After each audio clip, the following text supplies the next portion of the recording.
না এইটো কেৱল মুছলমান হোৱাৰ কাৰণেই আজাদ চৌধুৰীক আজি উচ্ছেদ কৰা হ'ল আৰু অসমত কেৱল আপোনাৰ লুংগি টুপি দাড়িওয়ালা থকা ব্যক্তি মুছলমান সকল থকাৰ কাৰণেই আজি অসমত নিৰ্যাতন হ'ব লগা আমি নিৰ্যাতনৰ বলি হ'ব লগা হ'ল। আজি চাওক যিসকল ব্যক্তি আজি মহম্মদ লগোৱা আছে নামৰ আগত তেওঁলোকৰ ওপৰত বিভিন্ন ধৰণৰ অত্যাচাৰ আৰম্ভ হৈছে।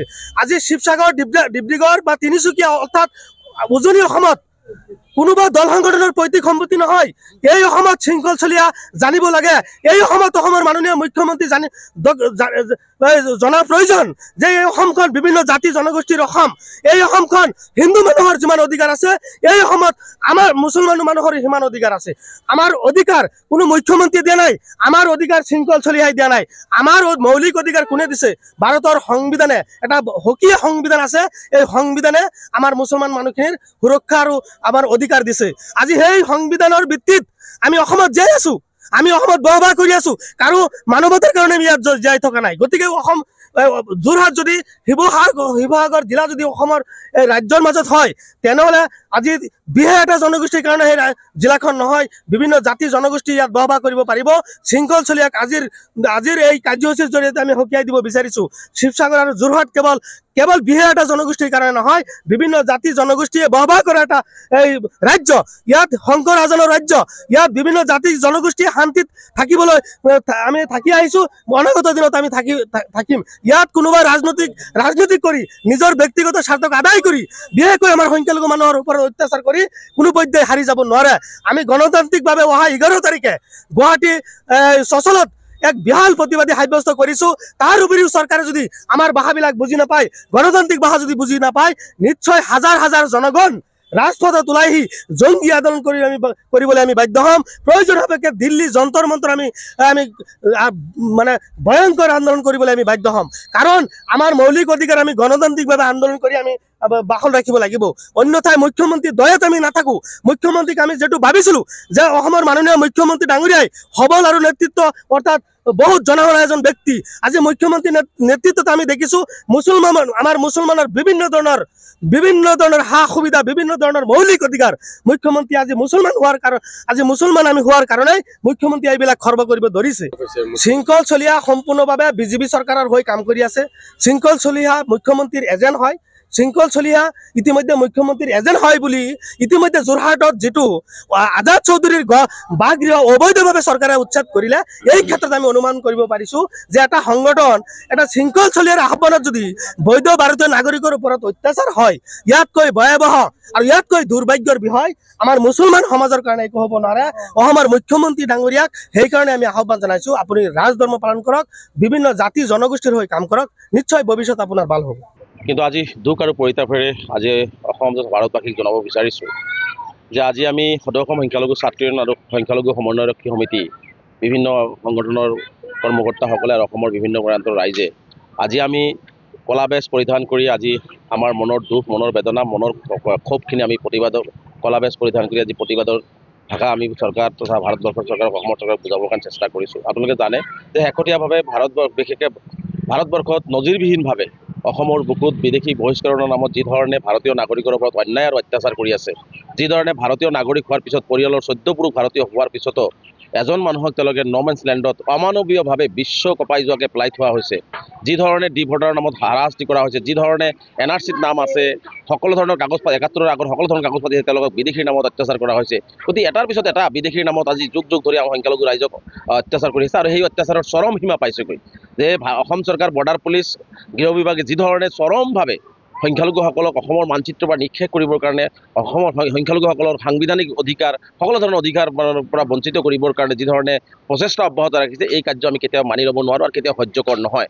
যাৰ কাৰণে আজি ঈদৰ দিনটোতো আমি আমাৰ আনন্দৰ মাজত, সম্প্ৰীতিৰ মাজতো আজি আমি আমাৰ মনৰ দুখ, মনৰ বেদনা, মনৰ ভিতৰত থকা প্ৰতিবাদী কথাবোৰ আজি আমি ক'বলৈ বাধ্য হৈছোঁ এইকাৰণেই যে এটাৰ পিছত এটা আজি সংখ্যালঘু জনগণক এনেকুৱা ধৰণৰ অন্যায় কৰা হৈছে। গতিকে আমি আজি এই পবিত্ৰ ঈদৰ দিনাখন অসম চৰকাৰ তথা ভাৰত চৰকাৰ, FT, ফৰেনাৰ্ছ ট্ৰিবিউনাল, যিমান গৃহ বিভাগ সকলোকে আমি দাবী জনাইছোঁ যে এই ধৰণৰ অমানৱীয় ভাৰতীয় নাগৰিকৰ ওপৰত অত্যাচাৰ বন্ধ কৰক। 71ৰ আগৰ কোনো মানুহক যাতে অন্যায় কৰা নহয়, 71ৰ আগৰ কোনো মানুহক যাতে অত্যাচাৰ কৰা নহয়, তাৰ কাৰণে চৰকাৰে স্থিতি স্পষ্ট কৰক। কাৰণ আমি দেখিছোঁ যে 71ৰ আগৰ সকলো ধৰণৰ নথি পত্ৰ থকাৰ পিছতো পৰিয়ালৰ সকলো মানুহ ভাৰতীয় হোৱাৰ পিছত কোনোবা এজন মানুহক ডিভৰ্টাৰ লগা হৈছে, কোনোবা এজন মানুহক ডিটেনশ্যন কেম্পত ৰখা হৈছে, কাৰোবাক ন'মেন্স লেণ্ডত পেলাই দিয়া হৈছে। গতিকে এই কাৰ্যটো আচলতে মানৱ সমাজক আচলতে লজ্জিত কৰিছে।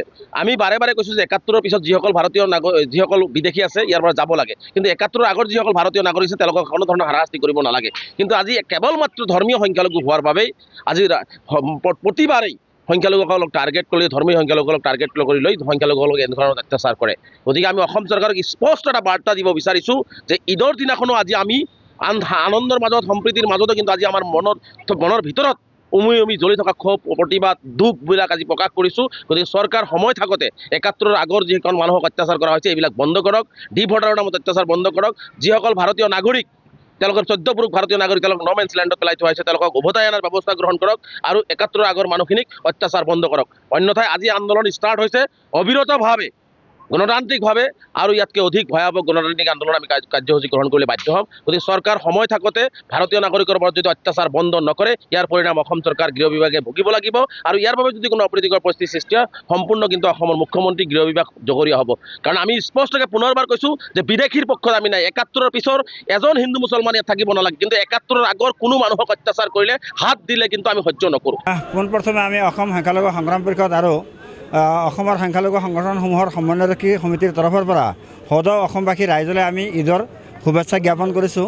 তাৰ লগতেই অতিকে দুখৰ বিষয় আৰু পৰিতাপৰ বিষয় যে আজি এটা পবিত্ৰ দিন, ত্যাগৰ দিন, আজি এই দিনত আনন্দৰ দিনত আজি আমি প্ৰতিবাদ কৰিবলৈ বাধ্য হৈছোঁ। এইকাৰণেই প্ৰতিবাদ কৰিবলগীয়া হৈছে। আপোনালোকে নিশ্চয়কৈ জানে যে অলপ কেইদিন আগতেই অসমৰ পৰা বাংলাদেশী বিতৰণৰ নামত অসমৰ স্বদেশী জনসাধাৰণক অসম চৰকাৰে অবৈধভাৱে অসাংবিধানিকভাৱে বেআইনীভাৱে তেওঁলোকক বাংলাদেশলৈ পুছবেক কৰাৰ কাৰণে যি নাটক ৰচনা কৰিছিল সেই নাটকক আমি তীব্ৰ বিৰোধিতা কৰিছোঁ, আমি নিন্দা কৰিছোঁ। লগতে আমি এটা কথা অসম চৰকাৰ তথা ভাৰত চৰকাৰক বাৰম্বাৰ আমি দোহাৰি আহিছোঁ যে অসমত যদি কোনোবা বিদেশী আছে, প্ৰকৃত বিদেশী আছে, তেওঁলোকক বিতৰণ কৰাৰ কাৰণে বাংলাদেশৰ লগত প্ৰত্যাৰ্পণ চুক্তি কৰি বাংলাদেশলৈ তেওঁলোকক পঠিয়াই দিয়ক। আমাৰ এই ক্ষেত্ৰত কোনো ধৰণৰ ক'বলগীয়া নাই।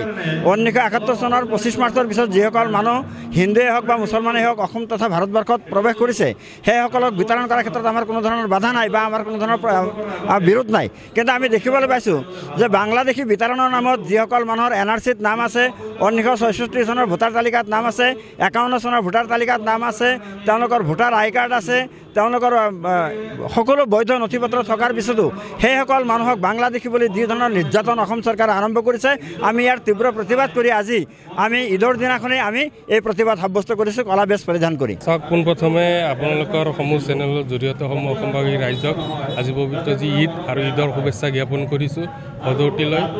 আৰু আজি এই দিনত আমি সকলোৱে জানো গোটেই বিশ্বত যি ত্যাগৰ দিন, এই দিনত আজি আমি গোটেই ইছলাম ধৰ্মাৱলম্বী লোকে অসমত বিশেষকৈ আমি প্ৰতিবাদ কৰিবলগীয়া হৈছে। আৰু ইয়াৰ মূল কাৰণবিলাক আপোনালোকে ইতিমধ্যে গম পাইছে যে বিনা কাৰণত আমাৰ যিখিনি স্বদেশী লোক আছে এই স্বদেশী লোকক বিদেশীৰ নাম লৈ তেওঁলোকে টেগটো লগাই কাৰণে তেওঁলোকক হাৰাশাস্তি কৰাৰ বিভিন্ন ধৰণৰ প্ৰমাণ আমাৰ হাতত ইতিমধ্যে আহিছে। গতিকে এনেকুৱা চৰকাৰৰ এনেকুৱা যি নীতি, এই নীতিৰ বিৰুদ্ধে আমি আমছুৱে তথা সংখ্যালঘু যিবিলাক দল সংগঠন আছে সমন্বয়ৰক্ষী সংগঠনে আমি গোটেই অসমত এই প্ৰতিবাদ সাব্যস্ত কৰিছোঁ যাতে অনাগত দিনত ইয়াৰ বিৰুদ্ধে যদি এই চৰকাৰে এই দমন নীতি সংখ্যালঘুৰ ওপৰত যি অত্যাচাৰ, এই অত্যাচাৰ নীতি যদি বন্ধ নকৰে তেতিয়াহ'লে গোটেই অসমত আমি আমছুৱে ইতিমধ্যে ঘোষণা কৰিছে যে অহা ১১ তাৰিখে আমি গুৱাহাটীত এক বৃহৎ প্ৰতিবাদী কাৰ্যসূচী ধৰ্ণা আমি গ্ৰহণ কৰিছোঁ আৰু সমগ্ৰ অসমতে গোটেই সংখ্যালঘু ৰাইজে এই চৰকাৰৰ বিৰুদ্ধে প্ৰতিবাদ কৰিব আৰু ৰাজপথলৈ গণতান্ত্ৰিকভাৱে ওলাই আহিব।